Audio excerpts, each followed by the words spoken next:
Welcome into CBS News 24/7. I'm Elizabeth Cook. The world is remembering and honoring the man known as the People's Pope. Pope Francis died today at 88 years old, and his death came just hours after he made his final public appearance on Easter Sunday, delivering a message to the crowd through his aide. The first Latin American pontiff was known for his humble style and concern for marginalized populations.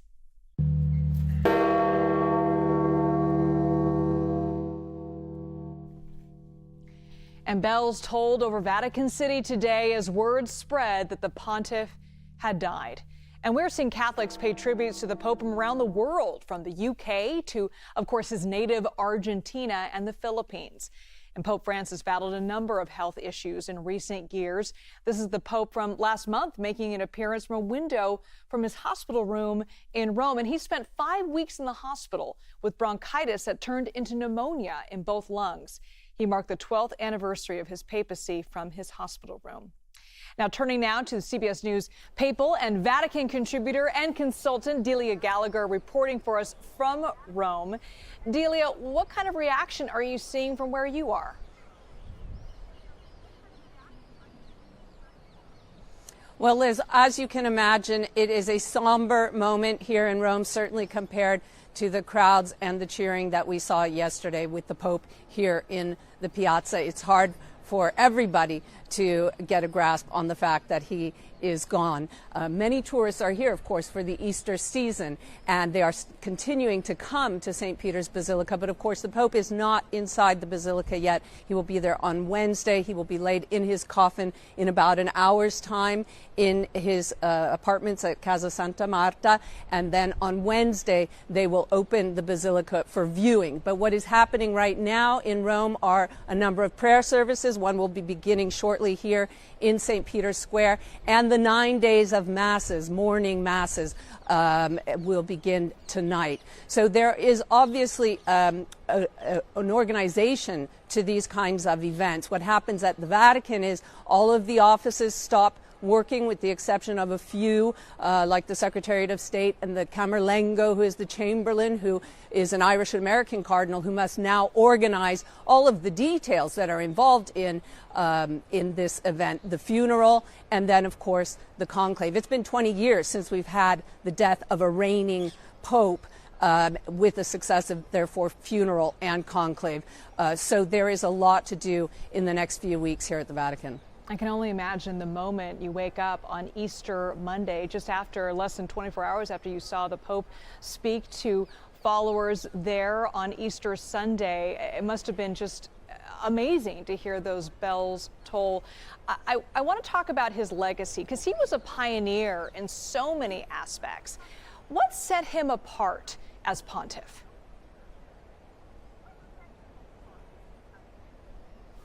Well, I think we got it right from the get-go with his name Francis, right? I mean, he chose for the first time this name of the saint of the poor. And that was clearly what his mission was about, even before he became Pope, as we know. But certainly throughout this pontificate, his idea was to raise up the poor, raise up the marginalized, make sure that people in wealthier countries, people in positions of power, and Catholics especially, kept in mind the poor and worked for social justice for the poor, but most importantly on a kind of pastoral level. As I say, that's what Francis showed.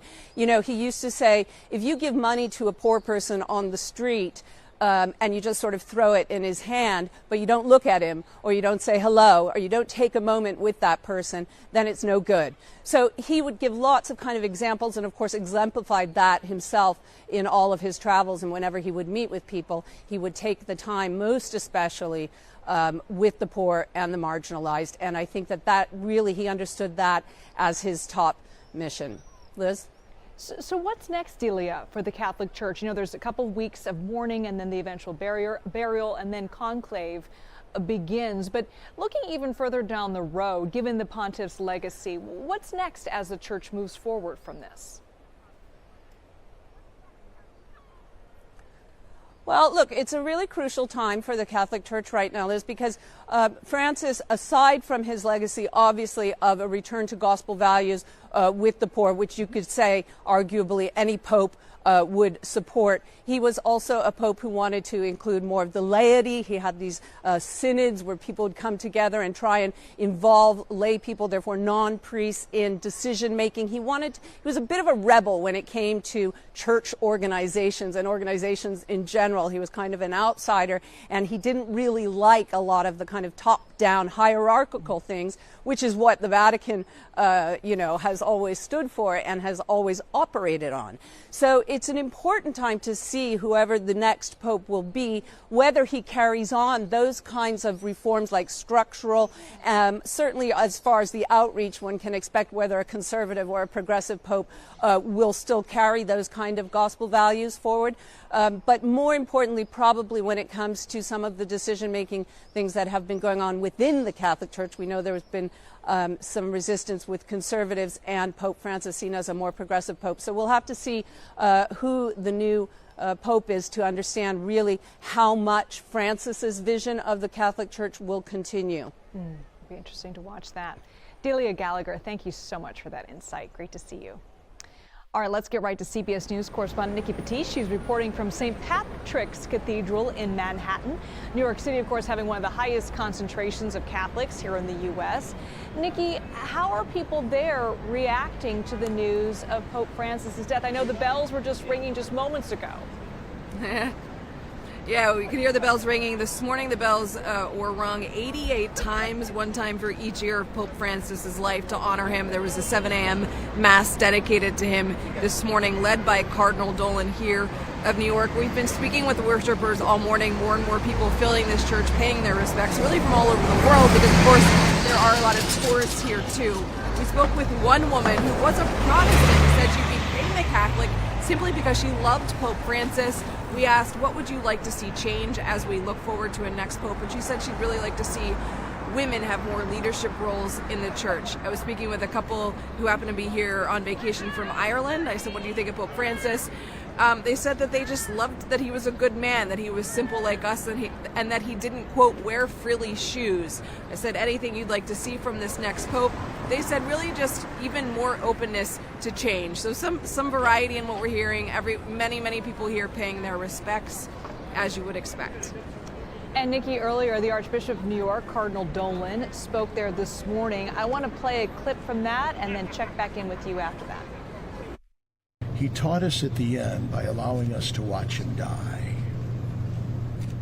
He taught us that who we are is more important than what we can do. He couldn't do much. He could barely raise his hand yesterday, did you see? He could barely speak. He couldn't do much, but what he was as a child of God, created in God's image and likeness.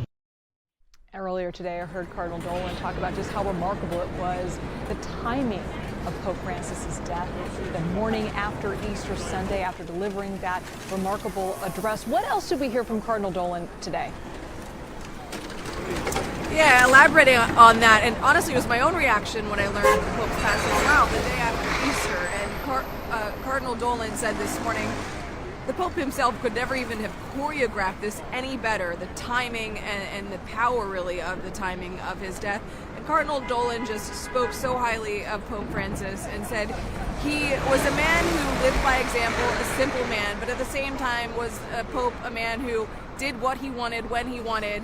And an example of that is we saw him on Easter Sunday, just hours before his life came to an end, and we know that he's been ill for quite some time, and yet he was still saying Happy Easter. Yeah, and switching gears for a minute, Nikki, we know that revelations about sexual abuse within the Catholic Church have been emerging for decades, and for many it really changed the image of the church. You spoke to a clergy sex abuse survivor about Pope Francis's legacy. What did he tell you? I spoke with a clergy sex abuse survivor this morning. I've been in touch with many over the years in my reporting. And this morning he said, I understand this is a sensitive time for Catholics, but for me, for us, his papacy was a failure. He said, we've asked many times that he and some other survivors had even traveled to Rome begging Pope Francis to make substantial changes to the church and how they handle clergy sex abuse victims, particularly wanting to see an independent reporting system where victims can report any allegations of sexual abuse independently to eliminate, as they say, any possibility of cover-up, something we've seen allegations of in recent years happening in the Catholic Church. Nikki Batiste live for us in Manhattan. Thank you so much, Nikki. All right, let's turn now to CBS News papal contributor and historian Candida Moss. She's also professor of theology at the University of Birmingham in the UK. Candida, how did the Pope really transform the Catholic Church as we know it today? Well, really, Francis's biggest contribution is this kind of PR revolution by embodying the values of Christianity and by speaking repeatedly about inclusivity and openness to members of the LGBT community, to divorced and remarried Catholics, by putting women in leadership roles in the Vatican. He showed that the church can change and it can modernize, and that at the heart of Christianity, what really the Pope should do is be a leader who is welcoming to everyone. And we mentioned this with Nikki Batiste just a moment ago, that Pope Francis really led the church through some very difficult times, especially the reckoning with years of child sexual abuse and debate over LGBTQ inclusion. So how do you think he will be remembered on those issues?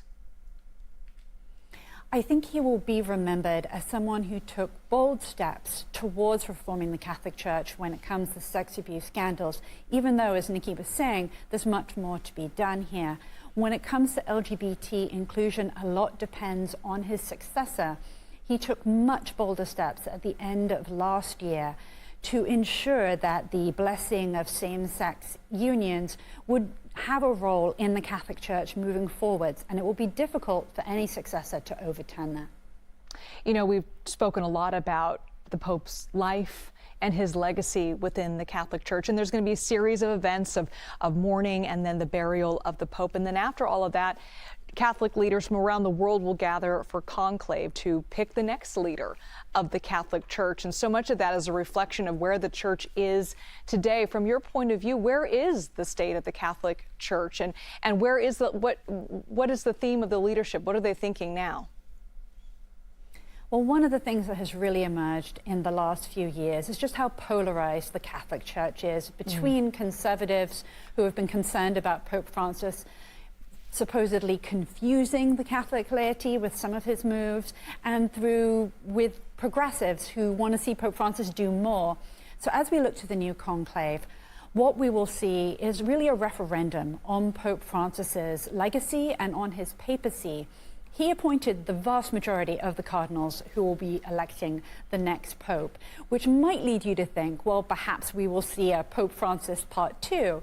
But actually, no, he appointed cardinals with a wide variety of viewpoints and perspectives.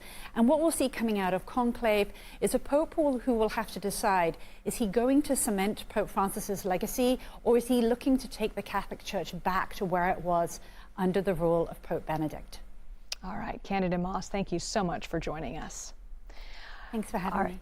As we send you to break, let's take a live look now inside Westminster Abbey in London, where Catholics now attending Mass and paying tribute to Pope Francis. And we will continue to cover the life and legacy of the Pontiff right here on 24/7. Meanwhile, in other news today, scary moments on a Delta plane about to take off from a Florida airport with an engine fire forcing evacuations. We'll have more on that right here on CBS News 24/7.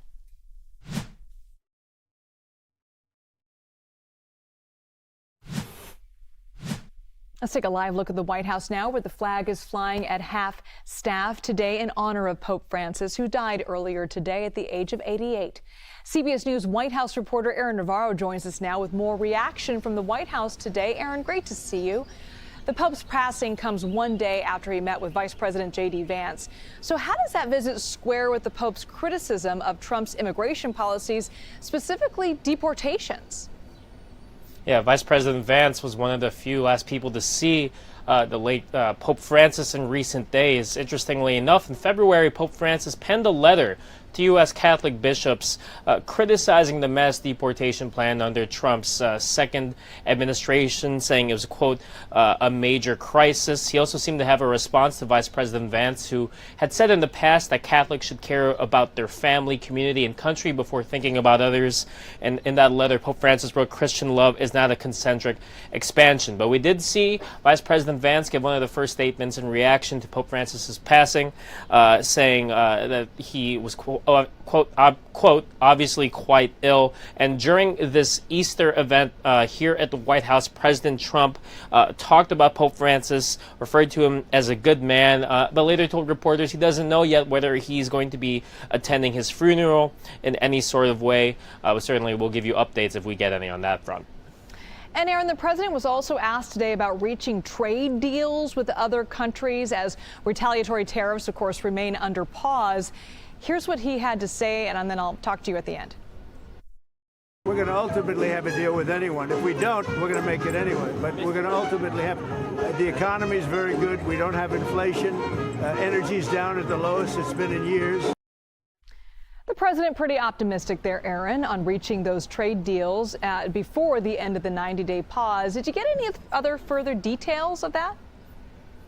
Yeah, he seemed pretty optimistic, in particular when he was asked about the European Union, Europe in general.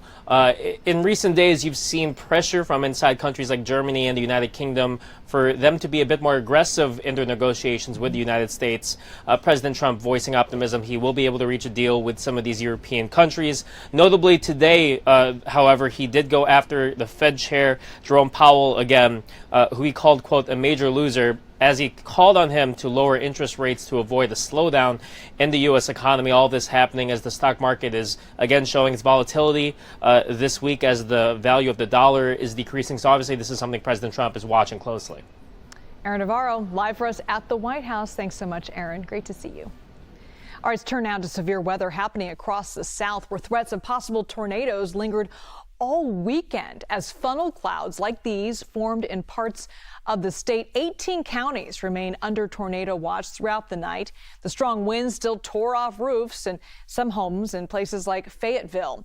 And it was a similar scene playing out in Oklahoma. At least one person was killed over the weekend after a tornado touched down in Spalding, leaving several homes in complete ruins. CBS News correspondent Jason Allen is on the ground for us with the very latest. There's pretty significant damage on the north side of Ada, Oklahoma from this storm system that came through Saturday night and then into Sunday. One of the buildings that probably has some of the most damage is this hotel back here. The entire roof ripped off of that hotel. There's some long-term residents there, so sheriff deputies saying they had to move about 24 people and find a new place for them.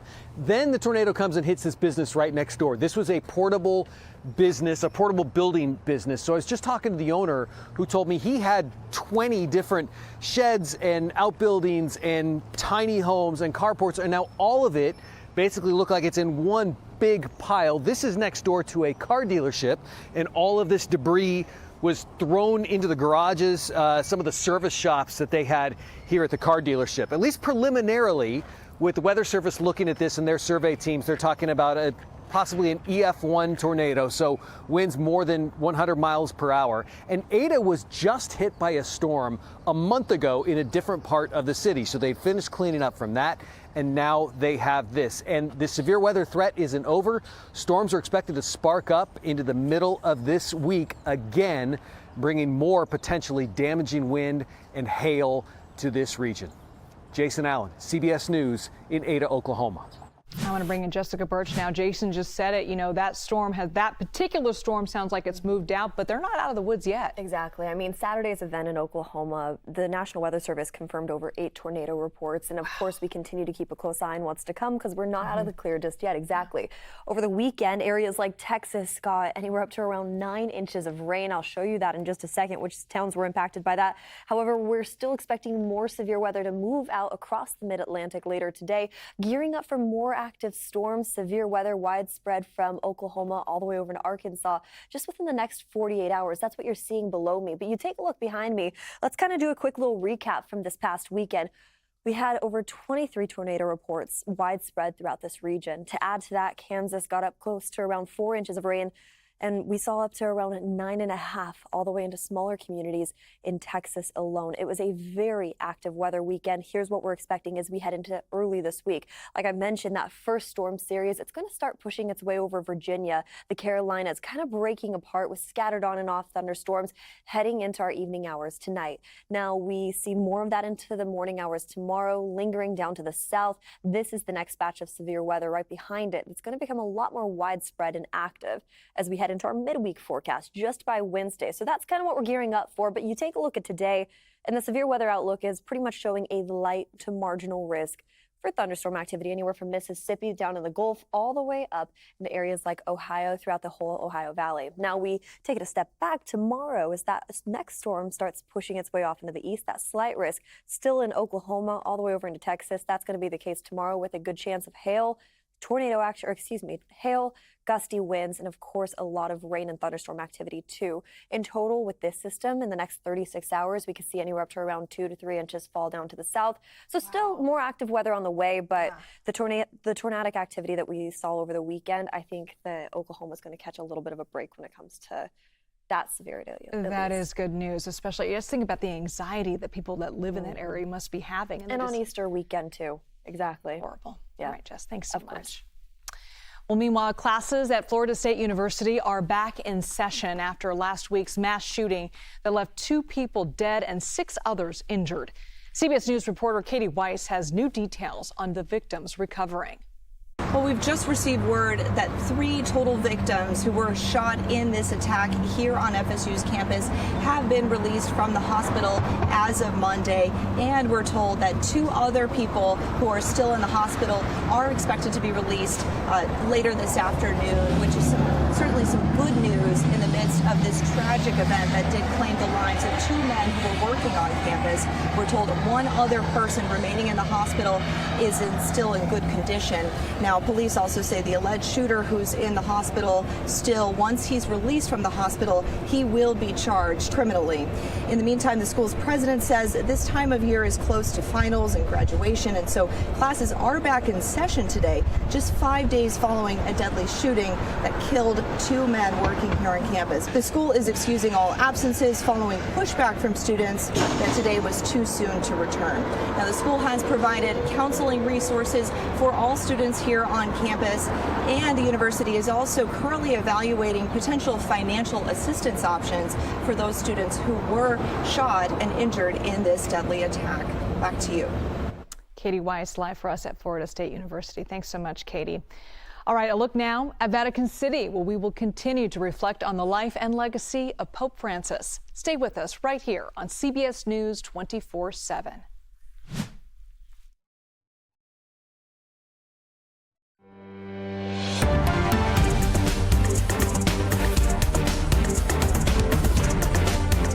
Welcome back to CBS News 24/7. We are continuing to following the passing of Pope Francis. The Pope died earlier this morning at the age of 88. And Francis served as pontiff since 2013 and left his stamp on so many aspects of the Catholic Church. Let's bring in Dr. Jesus Fernandez Villaverde. He's a professor of economics at the University of Pennsylvania. He's also the president of the executive board at the Catholic Research Economics Discussion Organization. Thank you so much for being with us today. Just right off the top, what are your thoughts today on the Pope's legacy on the Church? Thanks for having me here. Basically, 2 things. One, I think that Pope Francis emphasized again how important it is for the Church to be completely and absolutely focused on the poor and those who need the help the most in society. In economic terms, Pope Francis had a lasting impact. He, for instance, was a great defender on the need to take care of the common good in terms of the environment. He wrote an encyclical in 2015 where he challenged not only Catholics but all humans to take care of the planet and to be proactive into keeping it for the following generations. Even the name he picked as his pontifical name, Francis, was in honor of Saint Francis of Assisi, which was a saint who care a lot about nature, about animals, about the world that surrounds us. And I think this is a very important legacy that we need to keep forward for the next decades. Yeah, he was an interesting leader because he was thought to be more progressive for a Catholic church that typically keeps with tradition, but he opposed allowing women to become priests or deacons. Where was he most progressive and most traditional in practice? Well, I think that for a Catholic, the distinction between progressive and conservative perhaps doesn't make as much sense as in the political debate. I think that the Catholic Church has been around for 2,000 years. And the reason for that survival is that we built on a tradition and we drink from that tradition and we adapt it to whatever is necessary at that moment. So the Pope, for instance, understood that there are new challenges, as I was mentioning before, in terms of the dignity of work or in terms of the environment, but there are many other things that have served well the Church for 2,000 years. And there was, in his opinion, and I think in the opinion of most of the cardinals and bishops of the Church, no particular need to change with respect to that tradition. Yeah, I'm curious, what do you think is next for the Catholic Church? I mean, what changes could we see under a new Pope? Has Pope Francis's legacy made that big of an impact on how the Catholic Church sees itself today? Well, time will tell. It's early to say right now. I think that what the Pope Francis signified more than anything was the change towards a more universal Catholic Church. He was the first Pope from the Americas, and there is a good chance that the next Pope may come from Asia or from Africa, and that makes all the sense of the world. It used to be the case that most Catholics were from Western Europe, perhaps North America. Now most Catholics come from South America, they come from Africa, they come from Asia, and the Church needs to reflect that change in demographics, and maybe a new Pope that comes from one of those regions will bring new perspectives, and I will think a very refreshing amount of new insights to the universal Church. So in that sense, I'm very optimistic. Today is Easter Monday, so it's a day of hope and celebration, and I'm pretty sure that whoever is the next Pope, it will be good for the universal Church. Yeah, it's interesting. It's a day of hope and celebration, and so much of that was the theme of his last address to the public on Easter Sunday. I'm just curious your thoughts on that final address and, frankly, the timing of his passing.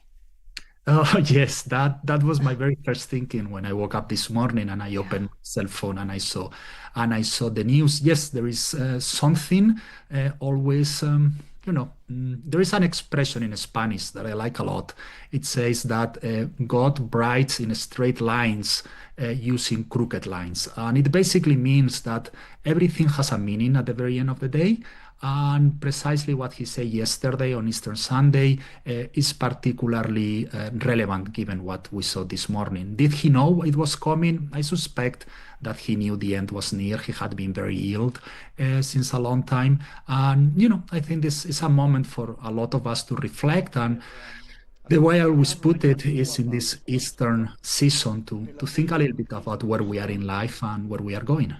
What did you make of the Pope's plans for his death in terms of how he's going to be buried and the church that he's going to be buried at? He's actually not going to be laid to rest in the Vatican, which speaks to his legacy that he was a Pope of the people. What did you make of those plans?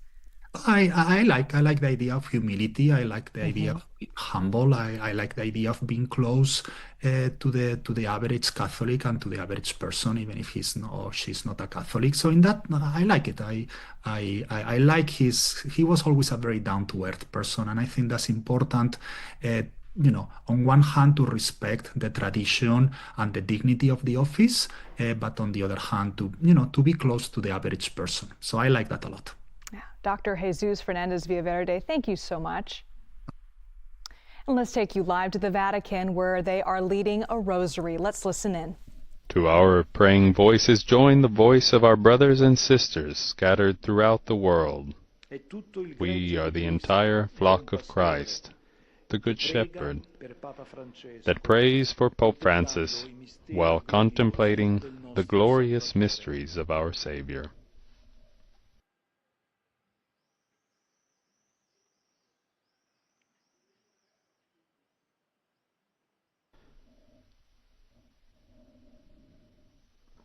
And we see two people are coming to lead.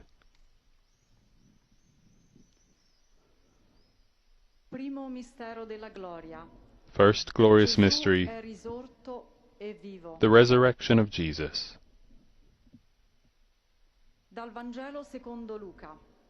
From the Gospel according to Luke. At daybreak on the first day of the week, they took the spices they had prepared and went to the tomb. The women found the stone rolled away from the tomb. But when they entered, they did not find the body of the Lord Jesus. While they were puzzling over this, behold, two men in dazzling garments appeared to them. They were terrified and bowed their faces to the ground. They said to them, "Why do you seek the living one among the dead? He is not here, but he has been raised." And they announced all these things to the 11 and to all the others.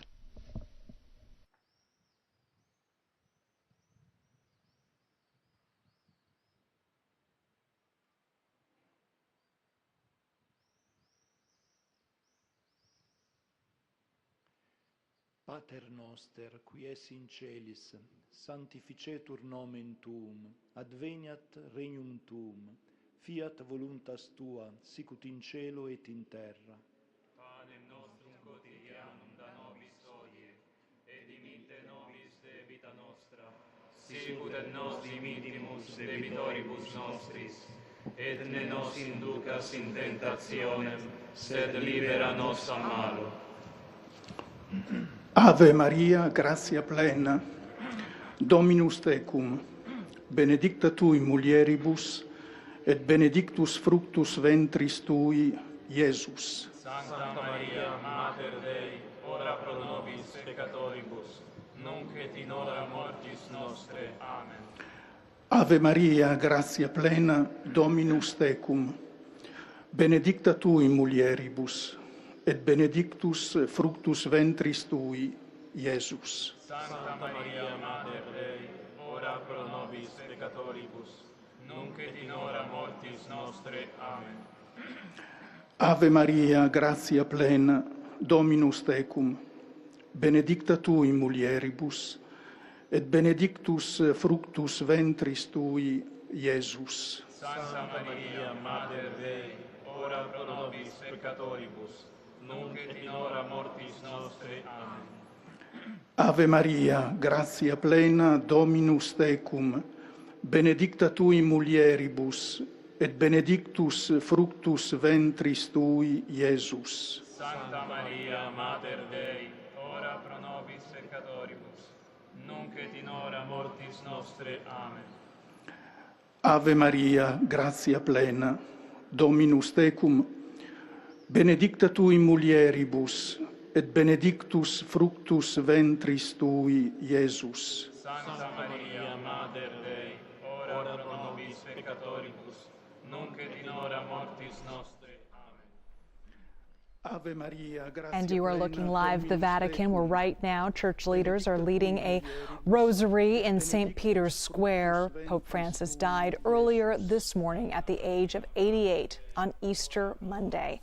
Let's bring back in Dr. Jesus Fernandez Villaverde. Thank you so much for staying with us. I want to hear your final thoughts on that rosary ceremony. Well, I'm a big fan of the Rosary. I actually try to pray it as often as I can. And, it's delightful to see so many faithful over there in the Vatican, in St. Peter's Square, reading the Rosary. And for those in the audience who are not Catholic, on Monday, you pray the glorious mysteries. And those are mysteries, as I was mentioning before, of hope and a better world to come. So I think it's most fitting that we are doing that prayer right now. Yeah, it is remarkable to see all those people gathered together to honor this life of a very remarkable person, Pope Francis. Dr. Jesus Fernandez Villaverde, thank you so much for being with us. Thank you for inviting me. And we'll be right back, right here on CBS News 24/7.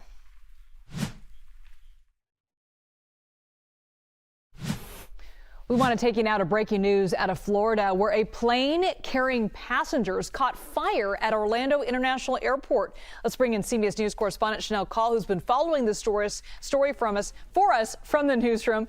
Chanel, can you tell us what happened there on the runway? Well, certainly some dramatic video to show you of what played out there at the Orlando International Airport this morning. The Federal Aviation Administration says Delta Flight 1213's engine caught fire on the tarmac. This happened at around 11 o'clock today, and you'll see in this video passengers were essentially forced to evacuate the plane on those emergency slides. The airline had said that flames were seen in the tailpipe of one of the plane's two main engines. The fire was contained. It is now put out. This plane, we should mention, is an Airbus 330. So if you're not familiar, obviously a really big aircraft. It was set to fly from Orlando to Atlanta today. There were 200 passengers on board, 10 flight attendants and 2 pilots. I mean, just look at that video. You can see the smoke billowing on top of the plane this morning. Thankfully, no one was injured.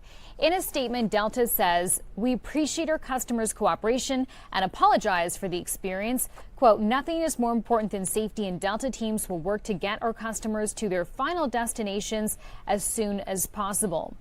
Delta is also saying today that maintenance teams will now examine the aircraft, and the FAA is also going to be investigating how this happened. All right, CBS News correspondent Chanel Call, thank you so much. All right, let's take you back live to St. Peter's Square, where the Vatican is leading a rosary to honor the life and legacy of Pope Francis. The Pope died today at the age of 88, and he was first elected Pope back in 2013.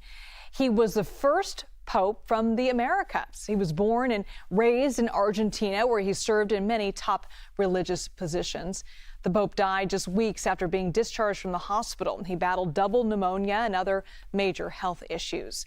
Our very own Norah O'Donnell spoke with Pope Francis last year, and she reports from the Vatican with more on his life and legacy.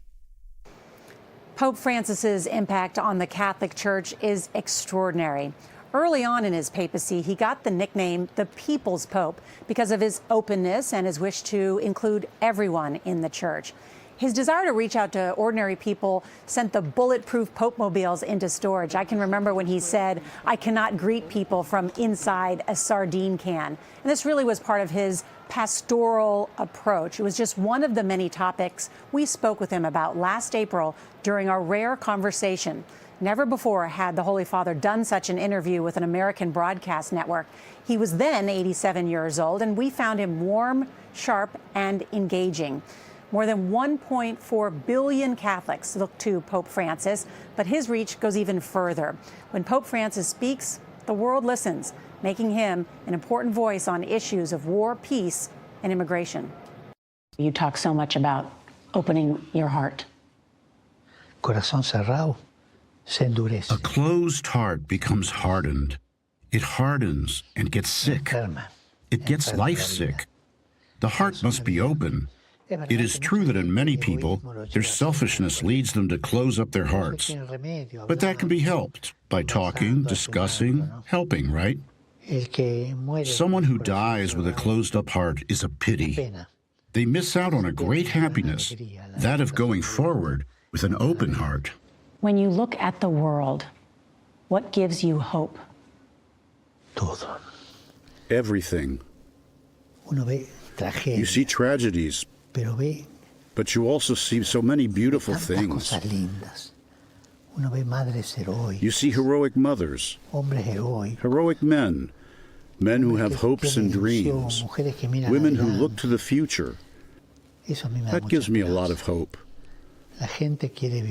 People want to live, people forge ahead, and people are fundamentally good.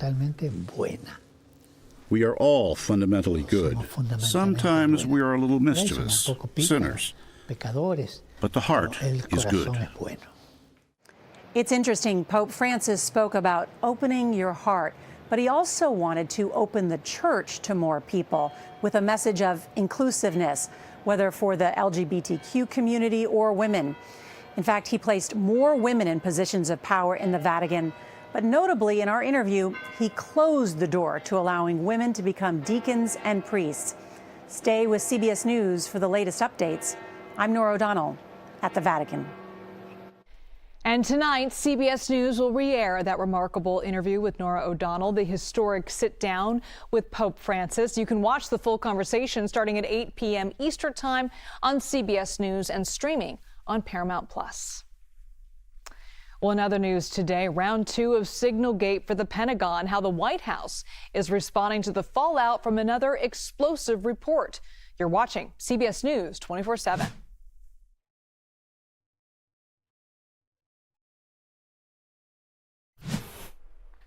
Well, Signalgate is back, and the White House is pushing back against the fallout. Sources tell CBS News that Defense Secretary Pete Hegseth shared details about upcoming U.S. airstrikes in Yemen in a second private Signal group chat.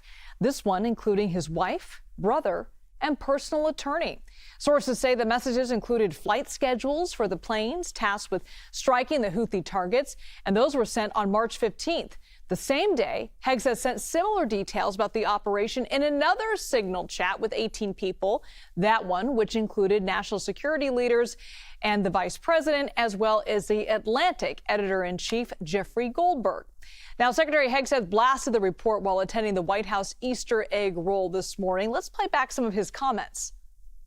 They take anonymous sources from disgruntled former employees, and then they try to slash and burn people and ruin their reputations. Not going to work with me, because we're changing the Defense Department, putting the Pentagon back in the hands of warfighters, and anonymous smears from disgruntled former employees on old news doesn't matter.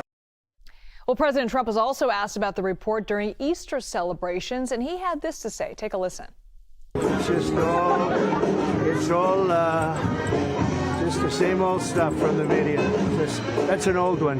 Try finding something new. Let's bring in CBS News Pentagon reporter Eleanor Watson. Eleanor, what kind of reaction are you seeing at the Pentagon today?